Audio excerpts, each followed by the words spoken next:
In the brutal winter of 1846, 17 freedom seekers vanished without a trace along the Underground Railroad between Philadelphia and New York.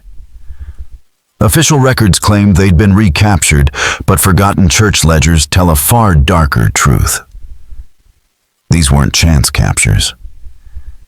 They were orchestrated betrayals carried out by someone the fugitives trusted above all, a 16-year-old Quaker girl named Margaret Thorne.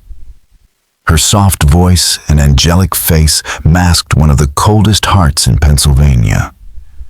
For over a century, her descendants kept her secret buried, silencing historians with bribes, burning evidence, and laundering blood money into generational wealth.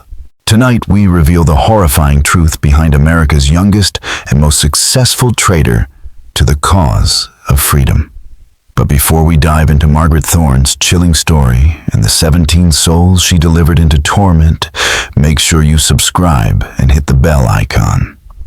We uncover a new forgotten American horror every week. And tell us in the comments, what state are you watching from?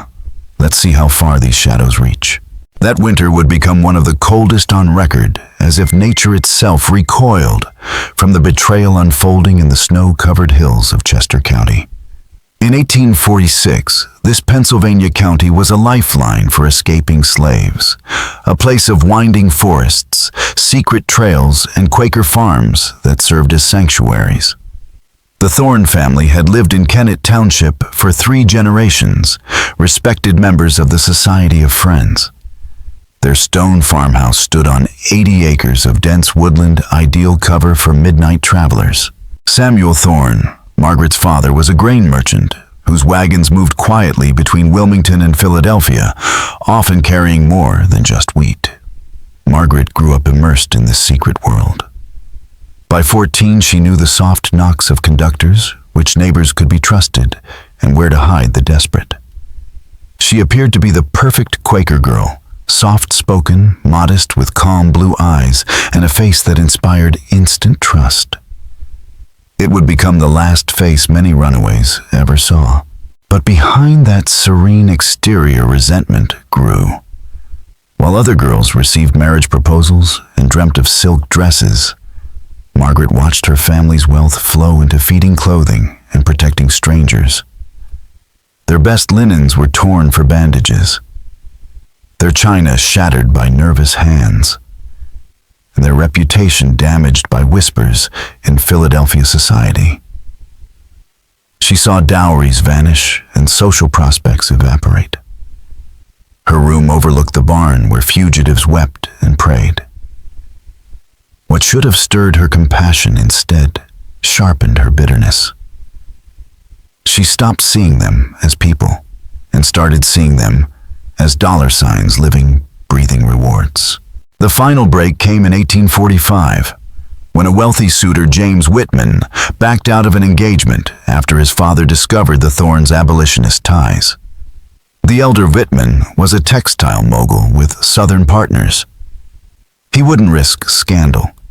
For Margaret, the future she had envisioned, hosting lavish parties, raising children in comfort, vanished overnight. In its place grew a steely resolve. She began studying the Underground Railroad with ruthless precision. Not to strengthen it, but to dismantle it. She mapped routes, tracked schedules, and identified weak links. She even researched reward prices across Southern markets. Her transformation didn't happen in a single moment. She wrestled with guilt, sat through sermons on sacrifice, and prayed for clarity. But each sermon only confirmed what she'd come to believe: her life was being sacrificed for people who would never know her name. And so she made a choice. Cold, calculated, and deliberate. She would continue playing the devoted daughter and abolitionist while secretly aligning herself with the very men her family feared most, the slave catchers who prowled Pennsylvania's backroads. Margaret Thorne, the angel-faced girl from Chester County, was about to turn the Underground Railroad into a hunting ground. Instead of guiding fugitives to freedom, Margaret Thorne led them straight into the hands of bounty hunters and collected blood money for each betrayal. Her first contact with the world of professional slave catching came by chance in November 1845 during a trip to Wilmington with her father. While he negotiated grain prices, Margaret slipped away, pretending to shop for household goods, but in reality she was studying the men who trafficked in human lives. She found what she was looking for in a dockside tavern called the Anchor's Rest, a dim, smoke-filled haunt where captains, traders, and mercenaries spoke freely in the shadows. Disguised in a plain dress and bonnet, Margaret sipped weak tea and listened. She heard names, methods, and payment rates tossed around like livestock prices. One name came up again and again, Jeremiah Caldwell. Unlike the crude, violent men who filled the room, Caldwell was something else. He looked and spoke like a gentleman. He didn't break his prizes, he preserved them. His captures arrived at auction in good condition, netting him top dollar. His secret wasn't brute force, it was intelligence. He relied on informants across Pennsylvania and Delaware, who fed him precise information on escape routes, safe houses, and timing. His operations were silent, clean, and terrifyingly efficient. 2 weeks later, Margaret approached him with a carefully crafted proposal. She presented herself as a concerned citizen who feared for her family's safety and the disorder caused by the Underground Railroad. Caldwell was skeptical until she gave him detailed information about a scheduled escape. When his men intercepted 3 fugitives exactly as Margaret described, he realized she was something rare, a trusted insider with access to the heart of the network. Their arrangement was simple. Margaret would continue playing the role of the devoted abolitionist while secretly feeding Caldwell names, routes, and schedules. For every successful capture, she would receive $50 more than a laborer earned in half a year. Caldwell assured her the arrests would appear random, that no one would suspect her family, and that her identity would remain protected. Her first betrayal came on December 15, 1846. During a blizzard that should have shielded 5 fugitives traveling north from Maryland. The group 3 men, a woman and a 12-year-old boy named Joshua, arrived at the Thorne farm, frostbitten, starving, and desperate. Margaret greeted them with warmth and food. She listened to their stories, learned their names, and memorized every detail Caldwell would need. When she offered to guide them to the next safe house, the Peaton place 15 miles away, her parents praised her dedication.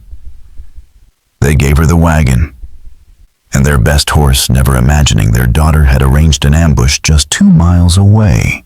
At dawn, behind a fallen oak in a snowy clearing, Caldwell and his men waited. As the wagon appeared flanked by the fugitives on foot, the bounty hunters struck with ruthless precision. Clubs cracked bones, ropes pinned limbs. Disoriented and weak, the runaways never stood a chance. Joshua called out to Margaret, begging for help. His small voice was swallowed by the wind and the brutal shouts of his captors. Witnesses would later say it wasn't the violence that haunted them. It was Margaret's silence.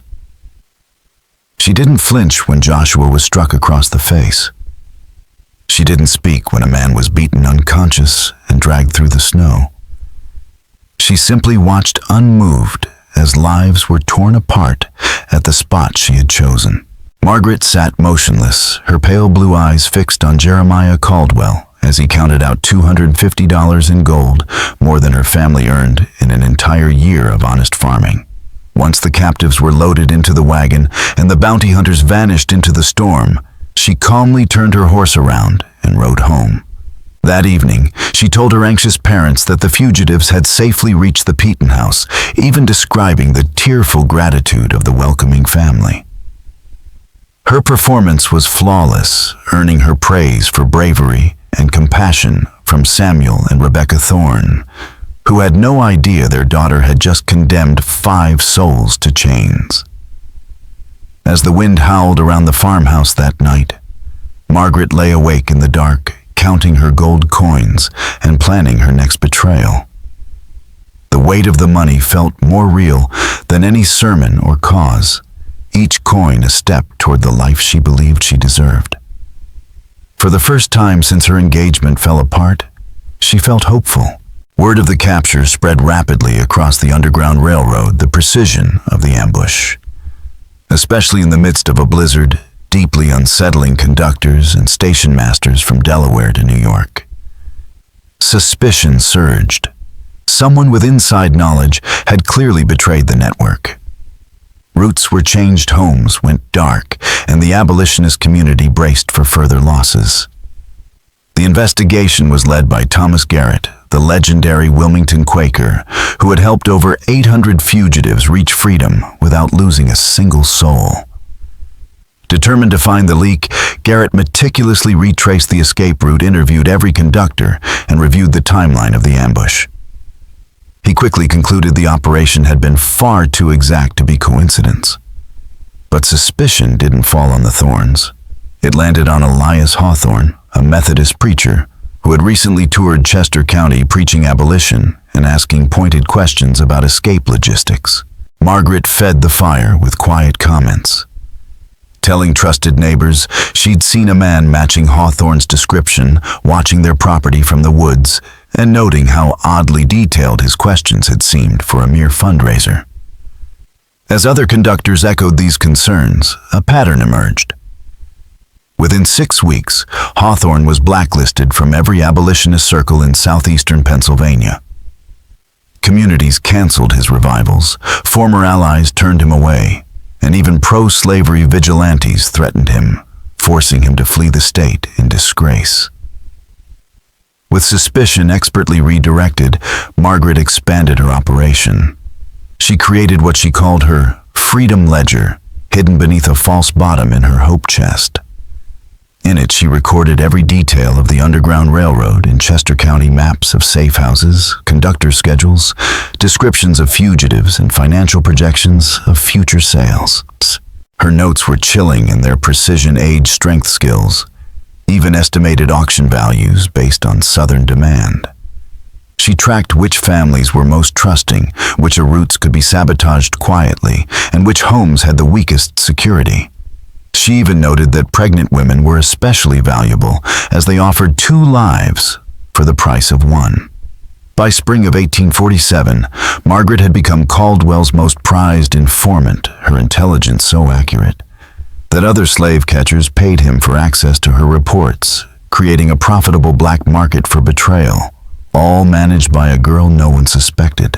As Caldwell expanded his buyer network, charging premium fees for Margaret's intelligence and offering guaranteed capture windows, her success brought new complications that required increasingly sophisticated solutions. Underground Railroad conductors in Chester County had grown wary, too many captures, too precisely timed. In response, they began experimenting with countermeasures. Disinformation campaigns, decoy fugitives, last-minute route changes, and compartmentalized knowledge between safe houses. Margaret, unfazed, adapted with chilling precision. She began feeding Caldwell false leads tied to decoy missions, allowing the real fugitives she planned to betray to pass unimpeded. The result was devastatingly effective. It made the bounty hunters seem fallible, sowed confusion among conductors, and eliminated rival routes outside her family's influence, consolidating the network around her and multiplying the value of her intelligence. Her operation reached new levels of cruelty with the creation of what she termed her victim selection protocols, a cold, calculated system that ranked fugitives by profitability. Pregnant women, skilled laborers, and young healthy adults topped her list. The elderly, sick, or infirm were typically allowed to pass not from mercy, but due to diminished market value. Her ledger, hidden beneath the false bottom of her hope chest, read like a butcher's record, detailed physical descriptions, age estimates, skill assessments, auction price projections. With every entry, Margaret shed another layer of her former self, fully transformed into a calculating broker of human suffering. By summer 1847, she was Caldwell's most prized asset.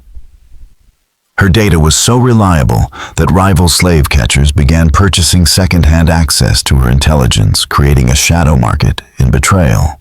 But her thriving enterprise soon encountered its greatest threat, Thomas Garrett. The legendary conductor had begun running routes through Chester County, and his uncanny ability to detect danger made him nearly impossible to trap. He never used the same route twice, avoided routines, and had a sixth sense for betrayal. Worse still, Garrett had begun conducting his own quiet investigation into recent breaches, cross-referencing escape attempts, safe houses, and capture locations, searching for patterns that suggested a leak from within.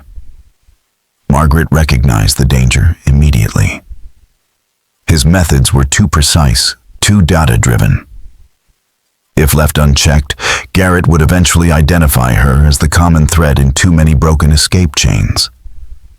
But rather than lay low or suspend operations, Margaret devised a far more diabolical solution. She would destroy Garrett's reputation from within. First, she quietly gathered intelligence on his movements by attending abolitionist meetings, observing his speeches, and noting his contact strategies and travel habits. Then came the whispers. Never direct accusations, just subtle doubts. How did Garrett always know which routes were safe? Why did he manage to move so freely in hostile territory while others were being captured? Why did a man who claimed to serve the cause with moral conviction wear such fine clothes and use such expensive equipment? Her innuendos took root in the fertile soil of paranoia that surrounded the Underground Railroad.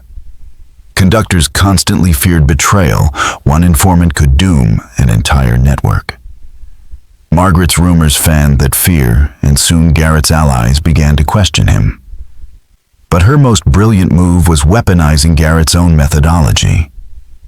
She began selectively feeding Caldwell intelligence that linked captured fugitives to routes Garrett had touched, creating a paper trail of failure that appeared to implicate him directly. To the network, it looked like Garrett had either slipped or worse, flipped. His credibility began to erode under the weight of Margaret's invisible hand. His legacy of invincibility slowly unraveling through data manipulated by the very tactics he had pioneered. Margaret's campaign was a masterclass in psychological warfare, surgical, remorseless, and devastatingly effective. When Thomas Garrett sifted through capture data in search of a traitor, he found something chilling evidence that pointed back at himself. It was the final masterstroke in Margaret Thorne's campaign of calculated sabotage. With surgical timing, she ensured that fugitives were intercepted on routes associated with Garrett's recent activities. She fed Caldwell information about escapes protected by other conductors, but routed through areas where Garrett had been seen, giving the illusion that he had tipped off slave catchers. The first major blow came when a family of 4 was captured just hours after Garrett had recommended their path as safe. Whispers turned to accusations.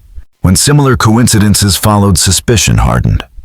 Margaret's final maneuvers sealed his fate. She arranged for one of Caldwell's associates to approach Garrett publicly with a bribe for information, just as her planted witnesses watched from the shadows. Garrett's furious rejection only deepened doubts. Margaret's observers hinted that his anger was a staged performance. Within weeks, Garrett was ostracized. His name, once a pillar of the Underground Railroad, became a curse. Homes that once welcomed him turned cold. Conductors who'd trusted him shut their doors. His legacy crumbled beneath a scaffolding of lies Margaret had built. But Garrett's fall was only the prelude. While the abolitionist network reeled from scandal, Margaret gathered intelligence on the most ambitious escape in the movement's history, the Great Liberation. Scheduled for autumn 1847, it aimed to move over 40 fugitives north in a single coordinated effort spanning 3 states. Her father's growing prominence had placed the Thorne farm at the center of the operation, giving Margaret direct access to every critical detail: routes, safe houses, conductor identities, timing. Among the 43 fugitives were entire families, skilled artisans, and former house servants carrying dangerous knowledge about their enslavers. Their combined market value by Margaret's calculations exceeded $15,000. It was more than she'd ever dreamed.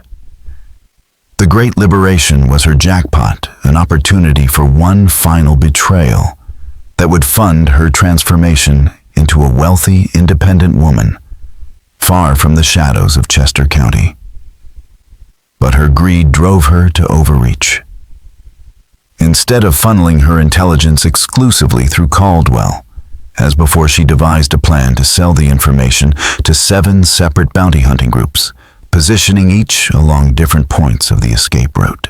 She compartmentalized the intel to keep the groups unaware of one another, anticipating a coordinated net that would sweep up every fugitive and earn her over $2,000 in cash payments and bonuses.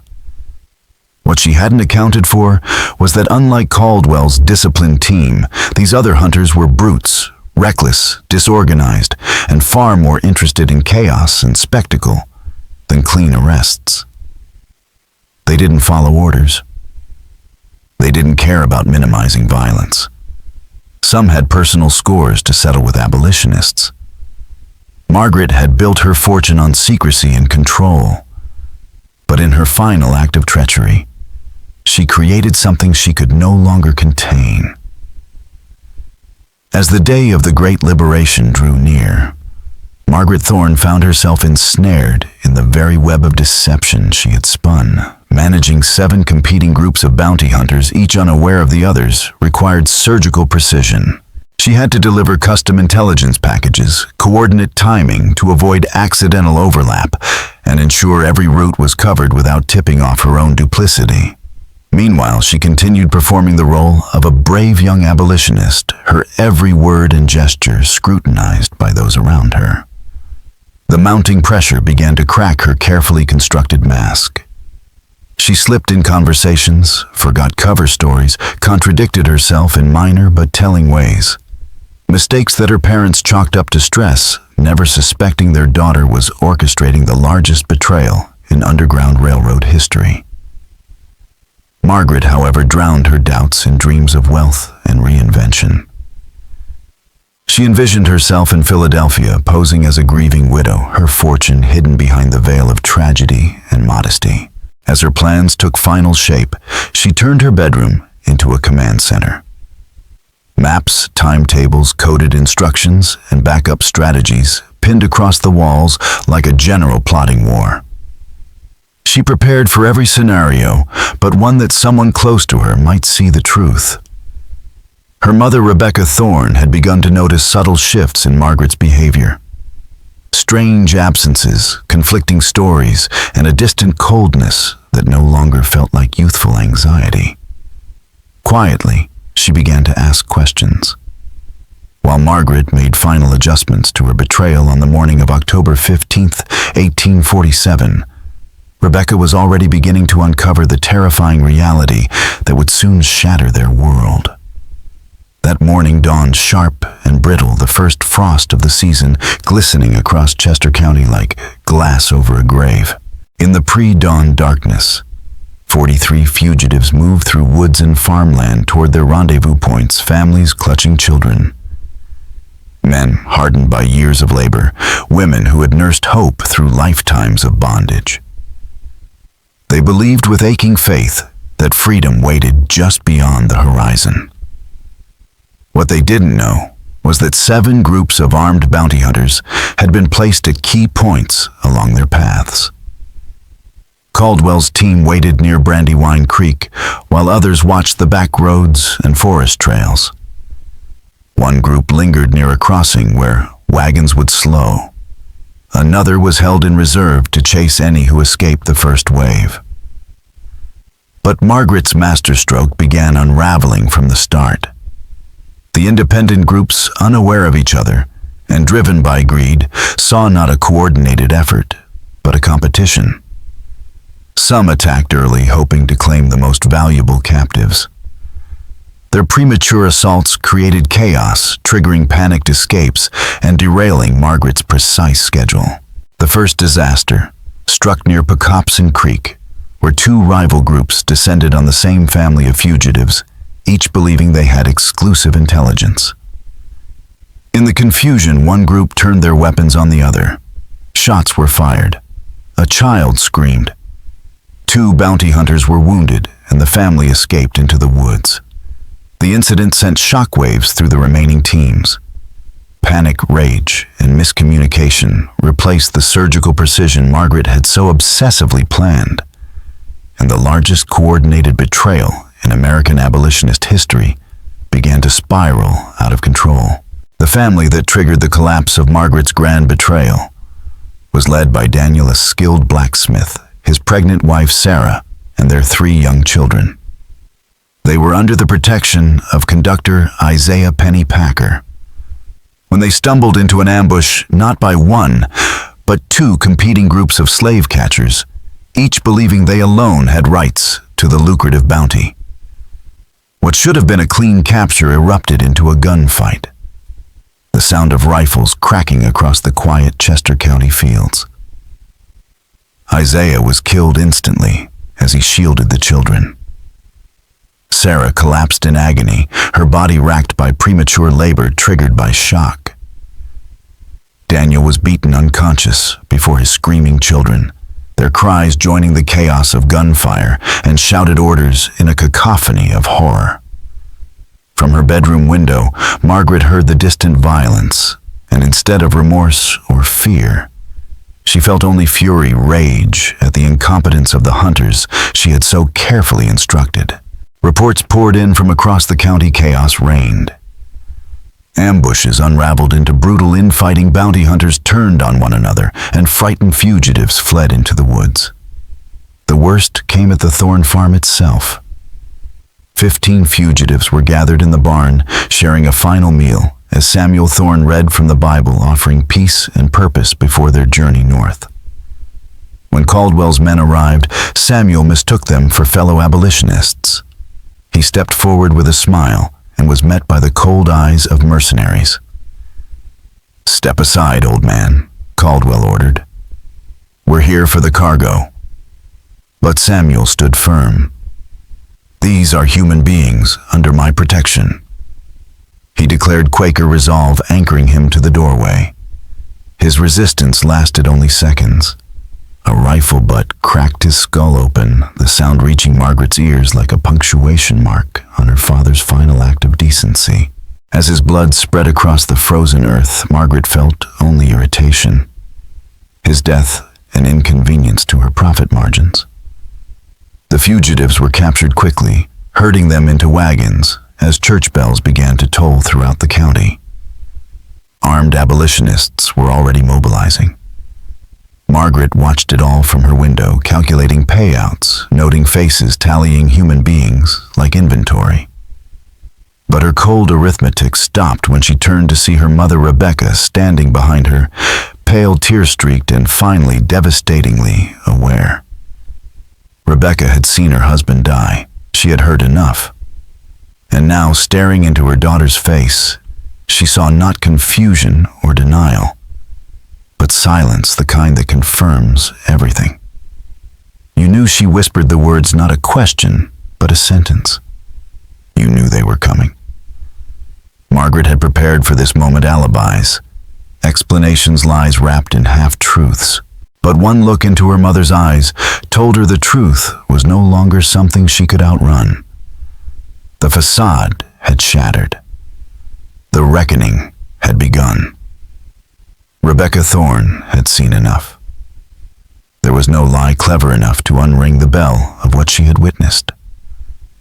"I did what was necessary," Margaret replied, her voice devoid of grief, as if commenting on the weather rather than her father's murder. With clinical detachment, she detailed her arrangement with Caldwell, her pricing models for different categories of human beings, and her intelligence-gathering tactics, describing betrayals like business deals and fugitives like merchandise. Samuel's death, she added, was tragic, but foreseeable. Idealism, in her view, had no place in a world built on profit. Rebecca listened, horror mounting not just from the monstrous scope of Margaret's crimes, but from the complete absence of remorse. This was no longer her daughter, but a predator in a familiar shape. How many, she whispered. Margaret didn't hesitate. 47 confirmed, likely over 60 after tonight. The number hung between them like a curse, each digit representing shattered families, stolen futures, and broken faith. Rebecca's response was immediate expulsion. She would expose Margaret to every conductor, every station master, every abolitionist from Maryland to New York. Margaret, ever prepared, had already planned for such a turn. Her blood money was hidden across Chester County, and contacts in California stood ready to help her vanish into the anonymity of westward migration. Her exile would be inconvenient, not ruinous. In the days following what history would name the Great Liberation Massacre, chaos consumed southeastern Pennsylvania. Of the 43 fugitives who braved the escape, 38 were recaptured and enslaved. 5 died, including 2 trampled children. The profits from the betrayal totaled more than $12,000, the single most lucrative slave-catching operation in American history. Margaret collected her share, over $1,800, with the same cold efficiency she'd used to orchestrate it. She didn't flinch as she took money for families she'd shared meals with, children who had called her Miss. By the time the abolitionist network identified her as the source of the catastrophic breach, she was gone, rolling west in a covered wagon with a tale of widowhood and family hardship. She passed through Ohio, Illinois, and Missouri, weaving herself into the great river of migrants heading toward California's promise. She arrived in San Francisco in the spring of 1848, just as the gold rush turned the sleepy port town into a chaotic boomtown. Adopting the name Mrs. Margaret Whitmore, she purchased a tidy boarding house near Portsmouth Square, presenting herself as a grieving widow with refined manners and a modest inheritance. Her charm, intelligence, and poise won over guests, merchants, miners, professionals, who craved the civility she offered. But behind her polished smiles, Margaret continued her quiet predation. Her boarding house became an intelligence hub where gossip turned into opportunity. She listened, documented, and when the timing was right, sold what she knew. Wealthy boarders were robbed. Business deals were manipulated. Claim jumpers received timely tips. Just as in Pennsylvania, Margaret profited from the desperation and ambition of others, only now in a city built on dreams. She became an architect of ruin in silk gloves, a ghost of betrayal, wrapped in velvet respectability. Margaret's operations in California were more refined than her Pennsylvania betrayals, but they were born of the same cold logic and utter lack of conscience. Her boarding house wasn't a haven, but a trap. Each guest viewed not as a soul in need of hospitality, but as a vessel of exploitable information. She curated their trust with grace and civility, then quietly extracted everything of value: secrets, vulnerabilities, financial intel. Over time, her quiet predation funded expansion. The boarding house became a boutique hotel. Profits rolled into real estate as San Francisco boomed. To the outside world, Margaret Whitmore was a picture of resilience, a widow who had transformed personal tragedy into entrepreneurial success. But fate, like truth, is patient. In 1852, Thomas Garrett arrived in San Francisco on a speaking tour. Though years had passed since Margaret's betrayal had shattered his reputation, he had never stopped working and never forgotten the face of the girl who nearly destroyed the Underground Railroad. When he spotted her at a social gathering, the past reignited. Garrett launched a quiet investigation. What he uncovered was damning inconsistencies in her personal narrative, wealth far beyond what a widow should possess, and a series of unfortunate events that always seemed to follow Margaret's most well-connected guests. The culmination came during a Sunday church service packed with San Francisco's elite. Garrett stood before the congregation and exposed Margaret by name, by deed, by chapter and verse. He read aloud the testimonies, the ledgers, the names of those she had betrayed, the families torn apart. The reaction was immediate and merciless. The elegant widow became a social pariah overnight. Guests fled her hotel. Investors severed ties. Her standing in the city's business elite crumbled to dust. Within weeks, she was forced to sell everything at a loss and vanish yet again. The last years of her life were marked by relentless decline, a fugitive from her own sins, moving from town to town in California and Oregon, never staying long enough for her name to catch up, but never escaping the echo of it either. Margaret Thorne, once the most cunning betrayer of the Underground Railroad, died in 1858 in a Sacramento boarding house under an assumed name, penniless, friendless, and forgotten. Only a few remembered her story. And those who did told it not as a tragedy, but as a warning that evil often wears the face of virtue, and that trust, once shattered, leaves scars that span generations. Margaret Thorne's death certificate listed her age as 32, and her occupation as seamstress. It made no mention of the dozens of lives she had destroyed, the abolitionists whose blood stained the soil of Pennsylvania, or the immeasurable suffering she left in her wake. The full scope of her crimes may never be documented, but conservative estimates hold her directly responsible for the capture and re-enslavement of at least 67 fugitives during her brief, devastating career as an informant. Her betrayals shattered Underground Railroad operations across the mid-Atlantic, left a trail of grief and mistrust and seeded paranoia that took years to uproot. But more chilling than the numbers is what her story reveals, that true evil often wears a familiar face. Margaret had no outward signs of malice. She was educated, composed, raised in a family devoted to humanitarian causes. She sang hymns, served soup, and smiled with practiced grace, even as she condemned entire families to chains for coin. Her victims placed their faith in strangers because they had no other choice. And Margaret weaponized that trust, transforming compassion into currency and turning sanctuary into a snare. Her psychology reveals a moral pathology as insidious as it was rare, an intellect capable of understanding right and wrong, but utterly devoid of empathy. She could sit through sermons, quote scripture, and speak of freedom while orchestrating cruelty that would echo for generations. Margaret Thorne's legacy is not that of a monster with horns, but of an ordinary face hiding extraordinary malice. She reminds us that evil often enters through the front door wearing civility like a mask. That some of history's worst predators did not roar.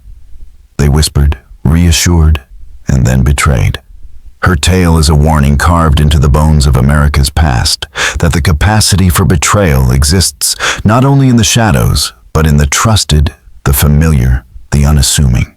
Margaret Thorne was not terrifying because she was obviously evil. She was terrifying because she wasn't. Her crimes ask us to stay vigilant, to remember that appearances lie, and to honor the vulnerable by never letting such betrayals go unspoken. What do you think? Was Margaret born with darkness in her soul, or shaped by choices and circumstance? Let us know in the comments, and tell us, do you believe places remember the evil that once happened within them? If this story unsettled you, and you want more dark truths from America's forgotten corners, subscribe, tap the bell, and share it with someone who loves mysteries as shadowed as this one.